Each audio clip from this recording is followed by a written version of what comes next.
अचानक साखरेच्या दरानं जी काही उसळी घेतलेली आहे ती कुठेतरी संशयास्पद आहे. कारण यावर्षी एकूण पीक पाणी पाहता पुढील सीझनमध्ये देशाला पुरेल इतकं साखरेचं उत्पादन होणार आहे हे तर स्पष्ट आहे.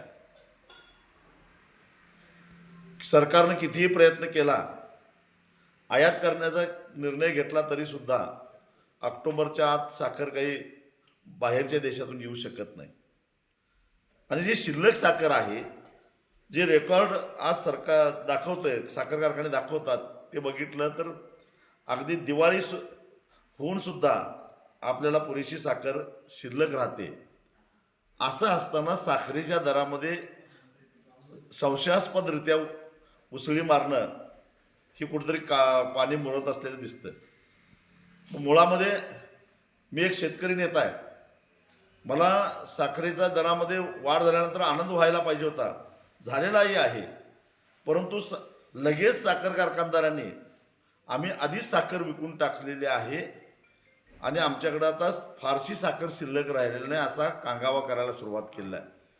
याचाच अर्थ असा होतो की कुठेतरी साखरेचे दर पुढच्या 2 महिन्यामध्ये वाढवायचे आधीच ठरलेलं होतं आणि त्यामुळं व्यापाऱ्यांनी कमी दरामध्ये साखर विकत घेऊन तिथंच साखर कारखान्याच्या गोडाऊनमध्ये ठेवून दिलेली आहे. आणि आता जी काय मार्केटमध्ये साखर जाणार आहे ती जुजबी किरकोळ कारखान्यांची साखर असणार आहे, परंतु व्यापाऱ्यांची आणि रिकव्हरी चुरून जो रेकॉर्डमध्ये नसलेली साखर तयार होते तीच साखर बाजारामध्ये येणार आहे आणि त्याच साखरेला चढ्या दराचा फायदा होणार आहे. म्हणजे हे पैसे रिकव्हरी चुरून काळा पैसा तयार करणाऱ्या कारखानदारांच्या घशात जाणार आहेत, व्यापाऱ्यांच्या घशात जाणार आहेत.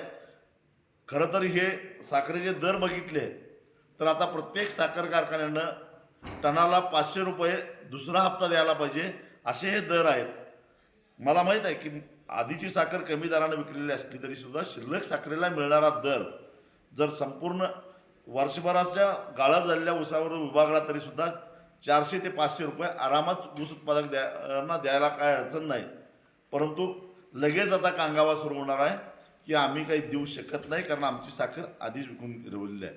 त्यामुळं सरकारनं पहिल्यांदा तातडीनं प्रत्येक साखर कारखान्याचा शिल्लक साठा किती आहे याची माहिती घ्यावी आणि अचानक धाडी टाकून खरोखरच साखर कारखाने सांगतात तेवढीच साखर शिल्लक आहे की अजून जास्त आहे हे बघितलं पाहिजे. आणि आता अचानक साखरेची जी वाहतूक होते ते वाहतूक होत असताना ते ट्रकसुद्धा तपासले पाहिजेत की खरोखरच त्यांच्याकडे पावत्या आहेत का, बिनपावतीच्या GST चुकवलेले ही साखर मार्केटमध्ये फिरालेल्या हे सुद्धा तपासलं पाहिजे.